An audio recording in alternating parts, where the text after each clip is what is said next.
What is up, YouTube? I'm back again with another video. Today I'm going to be doing this video with my grandmother. So the stuff that we're going to be talking about is, or I guess the stuff that we're going to be going over is civil defense stuff. Oh, that's very interesting. We all need that. Yeah. More specifically, the Cold War and the Cuban Missile Crisis. So the Cuban Missile Crisis was an event that took place in October of 1962.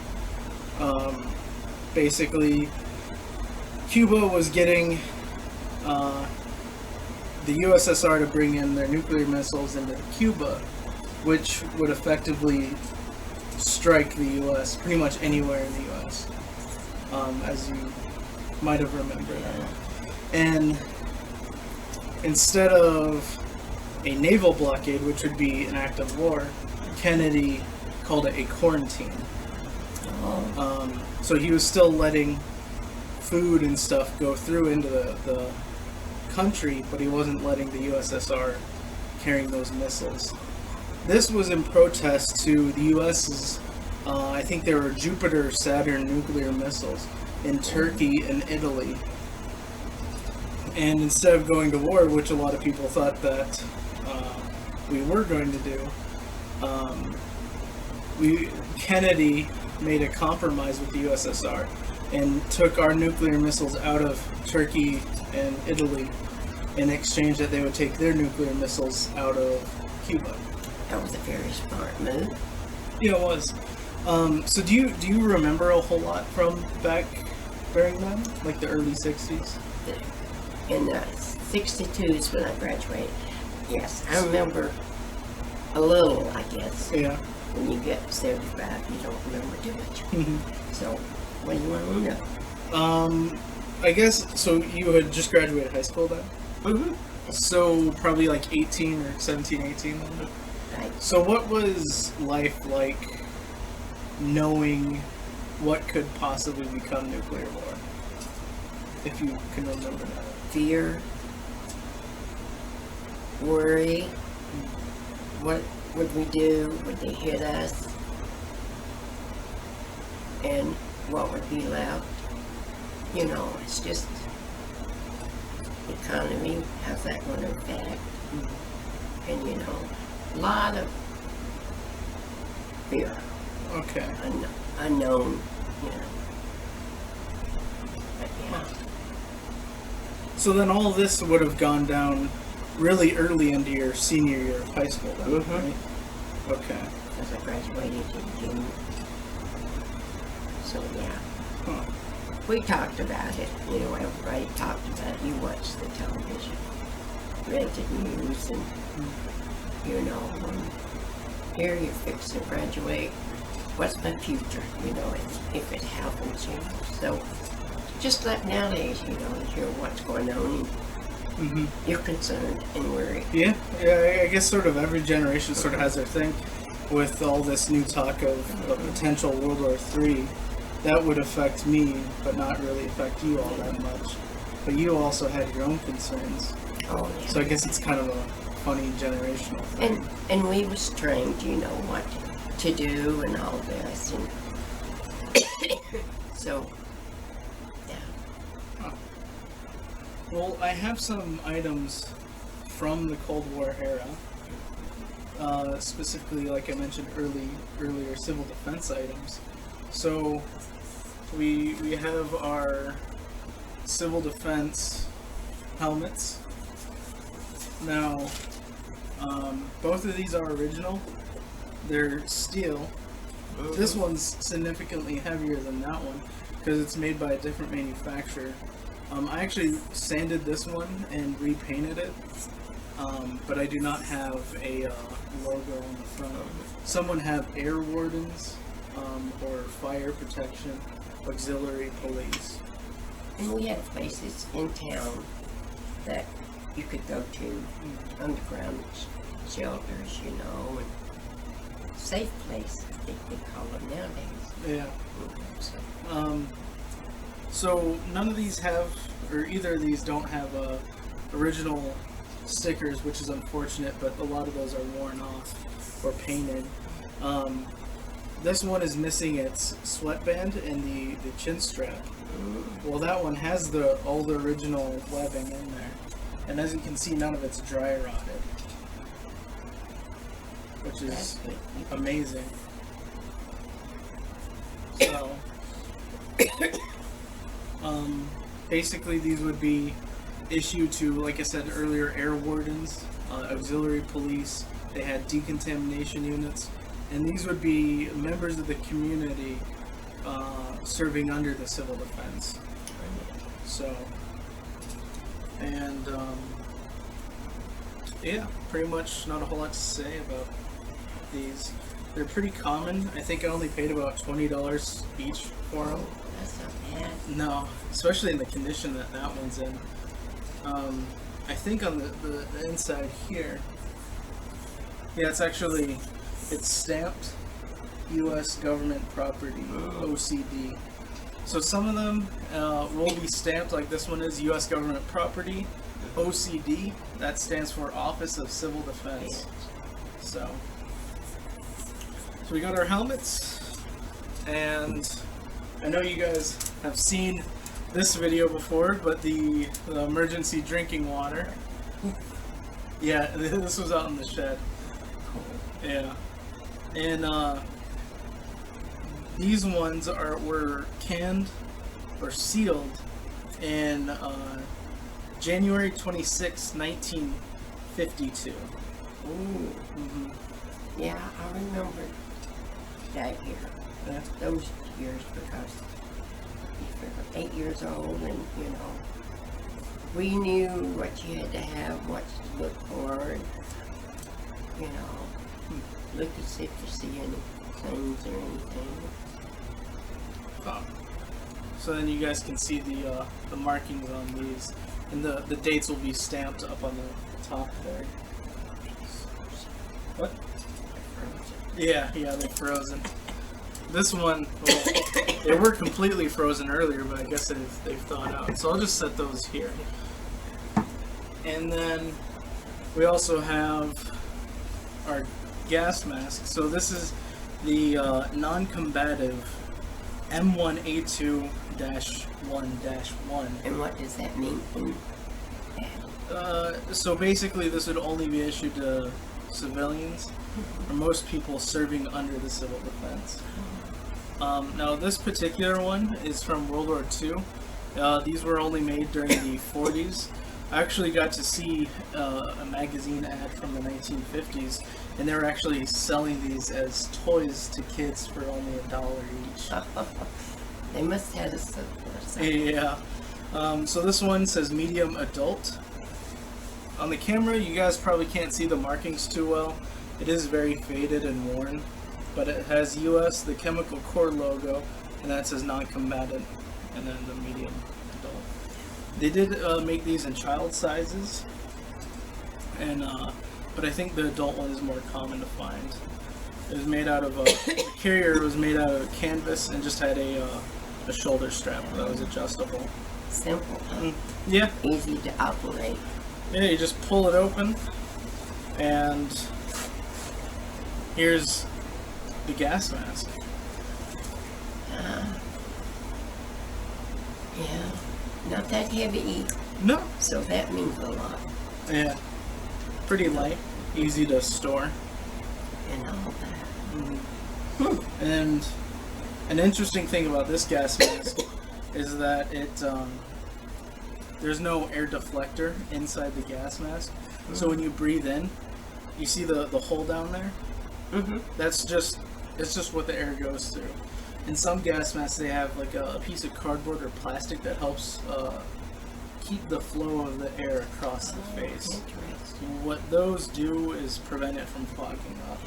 So this one would probably actually fog up pretty easily, but it will still do its job.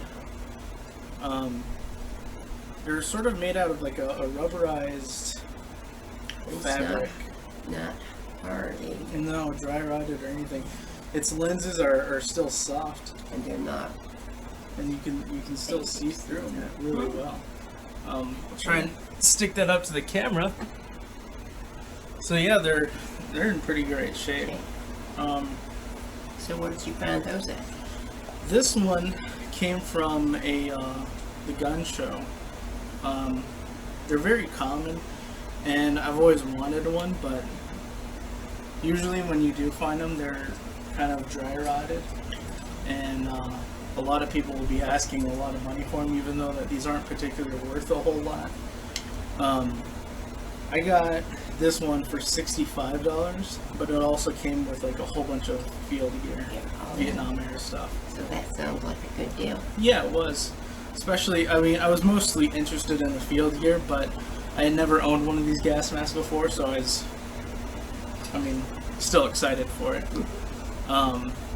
But you see that you got instructions on the filter, and basically just overall operation of it, putting it on, how to seal check it, make sure that it's sealed, and tells you what it'll protect against. So at the time, these were NBC, or nuclear, biological, and chemical, is what they protect you from. These were a one-time use gas mask, so the filter is technically permanently attached, and after a use or a few uses, you just throw it away. And again, down there it says property of the U.S. government, OCD. So it's a civil defense-based gas mask.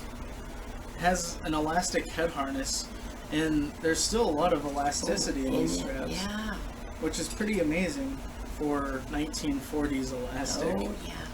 I guess they really did build things to last, huh? It is a 6-point head harness, which helps seal it to your face better. Get more protection. And see the inside. So you just have the filter, the ion lenses, and then the exhale valve right here where the air comes out. And I'll let you guys take a look at that too. So a very basic design, simple to use, and not a whole lot to really say about it. Interesting though. Yeah. Yeah. So I'll just set that next to you over there. And then That's my friend. Yeah. And then another item that was civil defense items, I guess, would be these covers. So this is the cover, protective individual. And then you have a stock number and then a PO number. Unfortunately, there's no year on this thing, but they were only made pretty much during the 40s. So what do they cover? Well, you'll see it does have instructions on how to open it. It says, note this cover is to protect you against sprayed blister gases. When ready to open, pull on this red tab. Oh, and then. Yeah, So it's a cover for your body. Yep. Oh. And you can feel it. It's very light. The packaging is still in amazing shape. For one person. Interesting. Interesting. So basically what this was is a giant plastic poncho. Over. Interesting. And I'm not sure about other gases that it would protect against, but this one looks like it was specific to blister agents. It's unknown on how effective these things were, because obviously they never really got exposed to anything. So that's who's sitting right up there. And something that was provided by the government to the civil defense for those was a pouch to carry it in. So neat. So it has belt loops. Oh yeah. And it says property of U.S. government, OCD, and then it has a single snap with fabric trim, and just a basic. Put in there a pouch. Okay. And that's what this was designed to carry, was those. So. As you can see, that this example is very dry rotted. It used to be very soft and rubberized, but after all, this thing is 70 plus years old. But this is just a small item that is nice to have. But yeah, guys, this thing really is very fragile. I mean, if I bent it in half, it would snap right now. So, but that's what that was designed to carry, and that was carried in it. So, gone over most of the civil defense items that I have, and these are items that you probably would have seen in fallout shelters. As a matter of fact, I have a fallout shelter sign, an original one, and I wanted it for the video, and guess what? I couldn't find it. Yep. In a safe place. Yeah, safe but not memorable. So I'm sorry I don't have that for the video. I know it would have been really cool to see, but yeah. And so the main focus of the video was actually a new gas mask I just got in the mail today, and it was new in its package. So here's what its original package, airtight, would look like. So you have a federal stock number, and it tells what it is. So it's the mask, chemical, biological, radiological, civilian, CDV 805, size 5, 1 each, and then usually just a lot number, not sure what that number will mean. And then here's the date. So this was sealed January 1963. And you can see the manufacturer stamp on the bag. Plastic film, Plastane PF 3, 1961. So just before the Cuban Missile Crisis, or yeah, just a year before, and you do have some wear on it. And that's what this looks like. Yeah, so for the longest time, these things were very hard to find, next to impossible. And within the last 4 or 5 years, they're getting pretty common, actually. Right now, you can get them relatively easily, sealed, just like I did, for about $150. I remember 5-6 years ago, for an open one, you'd be paying $600-700. Ooh. Yeah, so they've come down a lot in price, but I actually only paid $70 for this after shipping. Yeah, so it was sealed, and let's get a look at the gas mask. So you see we have instructions. Step 1, open mask. Step 2, insert chin and pull head harness over the head with thumbs. Step 3, smooth out edges of masks to proper fit on face, adjust head harness straps if necessary. And then step 4, mask in place. Take several deep breaths in order to become accustomed to the mask. And then of course it has pictures to show you how to do it. It does have a caution, so it says, number 1, mask must be placed in carrier when not in use. Number 2, mask should be hung or stored in dry, cool, shaded area. Number 3, avoid crushing the mask. Number 4, do not remove fiberboard deflector from mask. So that deflector is sort of what I was talking about earlier. It just helps the airflow in the gas mask. And then of course it has its name down there. The mask, CBR, civilian, CDV 805, size 5. And then DT could just be the manufacturer. I'll let you guys get a look at that. So, normally in the collecting community, you do not want to hang a gas mask. However, in this case, it was designed to be hung by its carrier. Obviously, you do not want to hang a gas mask by its straps, the head harness. But it could be hung like this, say in a fallout shelter, or a shed, or garage, or basement. Or it could be carried on a belt loop here. Oh. Yeah. Yeah, wow. They thought of everything. Yeah, they did. Pretty convenient. And then it just waterproof plastic bag. Just folds over with a metal snap. And we'll open her up. And there's nothing else in the carrier, so that's it for the pouch. And then here is the mask. So when these things were originally sealed, they'd have this, Oh, it's a short one. yeah, to the inside. And Where's the filter? so that's a good question. And that's what makes this gas mask so unique, is that this is the filter. The entire thing is its filter. Yeah, I'll let you hold it. It's Huh? very light. And what year was this made? It was packaged in January 1963. Whoa. So a lot of it was probably manufactured in 1962 during the Cuban Missile Crisis, and then it just wasn't completed until later on. It's got a 6-point head harness. As you can feel, the elastic is still good in this. Oh, yeah. Like I said, I just pulled this out of the package, so we're the second people to hold this.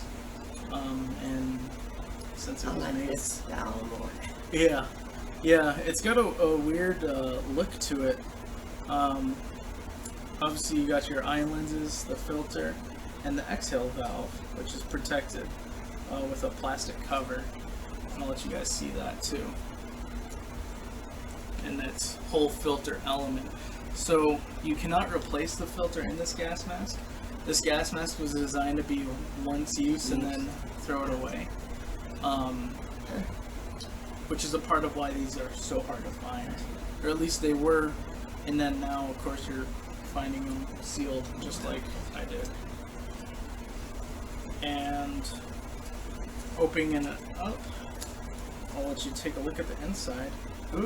So you have the original paper from the cover, the protective paper for the eye lenses.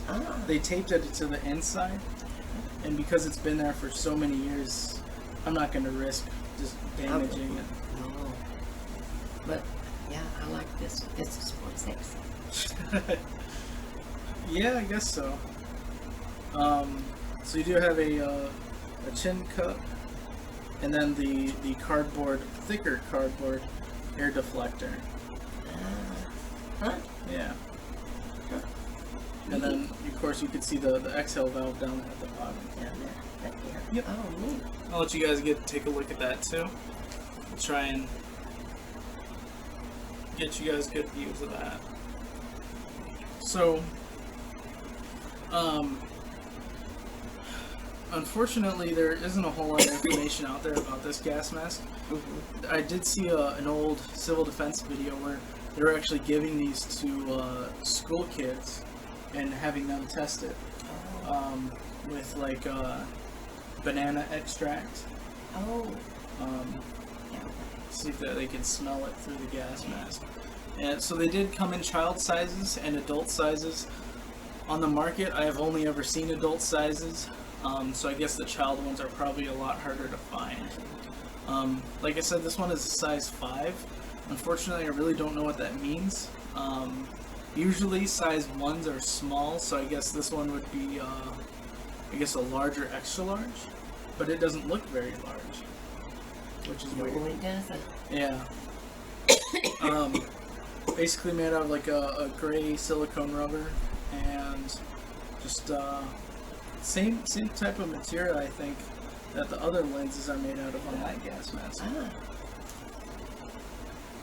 So, in 20 years, you can see the changes. This one was from the 40s, and this one's from the 60s. Now, is that because of the difference in the chemicals that would be used? Not necessarily. They, more or less just a more convenient design. So both of them, at some point in time in their lives, were chemical, biological, and radiological protective. Obviously, this one probably isn't. This one might still be, just because it's fresh out of the package. But something to understand is whether it's sealed airtight or not, the filter elements on the inside could still deteriorate over time. Over the years? Yeah. So I think what it really just amounted to is, what does I guess a civilian really need in a chemical attack or nuclear attack? In a big metropolitan area, assuming you did make your way to a fallout shelter and survive, you probably wouldn't be in that area very long before the government moved you out, or at least that's what the initial idea was. So instead of having a big filtered gas mask like this, you just have one that will protect you for the time being long enough for you to get out of the danger zone. Oh, that makes good logic. Yeah. But you can feel that they're still a lot lighter. So, well, that one's still a lot lighter than this one. And originally we thought that this one was pretty light, but when you compare it to that one, oh yeah. Yeah. Yeah. And easy to hold too. Yeah. So yeah. Is there one? Just this one right here. So, this one was designed in the 50s. This one was designed in the 50s, and they actually used them all the way up into the late 70s. Yeah. But it's unknown as to how often people would actually get these, considering on how uncommon they are to find. But now, since you do find them, a lot of them are sealed. So, my guess is that they probably weren't used too much. I guess I'll put it on for you guys. Since it's from the 60s, I'm not too worried about asbestos being in a filter. Usually, the government stopped putting asbestos in filters back in the 1950s. So since this one is from the 60s, it's still safe. Generally safe. I know that there's questions all the time in the gas mask collecting community where someone will have any gas mask and they'll just ask, is this filter safe? It's a yes and no answer. Obviously you don't want to be breathing in whatever it is because it is 50 years old. But as long as, the general rule of thumb is that as long as it's not long-term exposure and obviously not leaking anything, then you should be fine. So just for a few minutes, I'm not worried about it, and it's obviously not leaking. So, looks good. yeah. Yes, easy to put on. Yeah, as you guys could see, it just took a matter of a few seconds. Unfortunately, the buckle, the strap came out of the buckle, so I'll just have to re-thread that through. But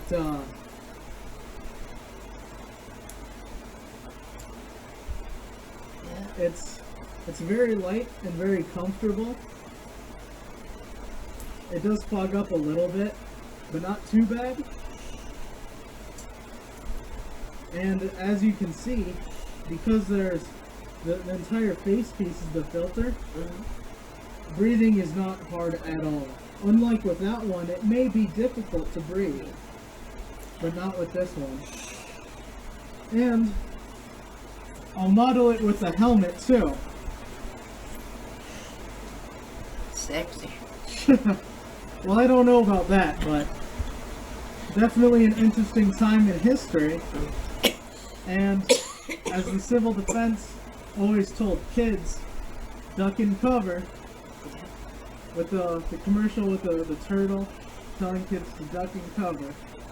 So here we are, we got our helmet and protective mask. So, I've actually wanted this gas mask in my collection for a long time, and it was just recently that I found one that I was willing to pay that much for. I didn't ever want to pay $150 plus for it, but I was willing to. But I found that when I found this one for $70, I'm like, I'm jumping on that. So that's a good deal, yeah. Oh yeah. So yeah, it's cool gas mask. That's the main part of this video. But overall, just to talk about the civil defense and the threat of nuclear war throughout the years. And I guess I'll model it with this one too. Now, like I said earlier, 50s and older gas masks usually do contain asbestos. I'm willing to bet that this one does. So I'm not going to be breathing through this one, and it's going to be very quick. So, but just for the short time exposure, like I said, nothing serious is gonna happen. Just not a good idea generally.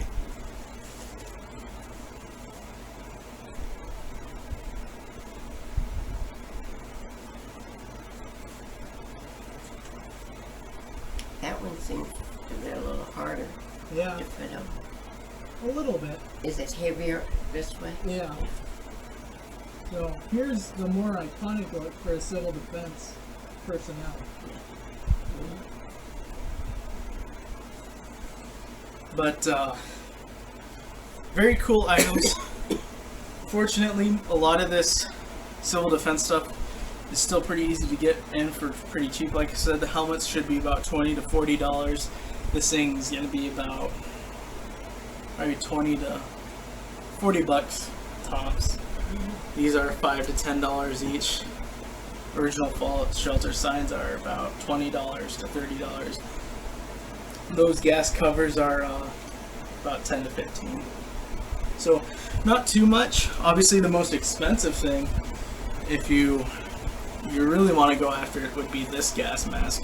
So the CDV 805 or M22 is what they call them. Unfortunately, I don't have any Geiger counters in my collection. Oh, The radiation detector. So maybe that's for a future video, guys. I don't know. So that's gonna wrap it up for my civil defense stuff. Do you have any last comments about what living was like in that era? no, it was scary. Yeah. And you know, you kept your eye in the sky and about and you listen and, you know, just the fear of the unknown and the uncertain of it. Yeah. But yeah, that's kind of what I was thinking about with this gas mask. I mean, it was manufactured in January of 1963, so right after the Cuban Missile Crisis. But another thing that happened in 1963, November of '63, Kennedy got assassinated. So at the point of this gas mask being made, John F. Kennedy had 10 months to live. Pretty crazy stuff to think about, all the stuff going on at the same time in the world. But, well, anyways, guys, that is going to wrap it up for our little civil defense spiel. I hope you guys enjoyed the video. If you guys have any questions, just go ahead and let me know. Do you have anything last thing that? No, I enjoyed it. I learned a lot too Okay. from it. I enjoyed it. Well, I appreciate you letting me do the video down here and doing the video with me. So, I enjoyed it, maybe. Young man. Yeah. Can you edit it?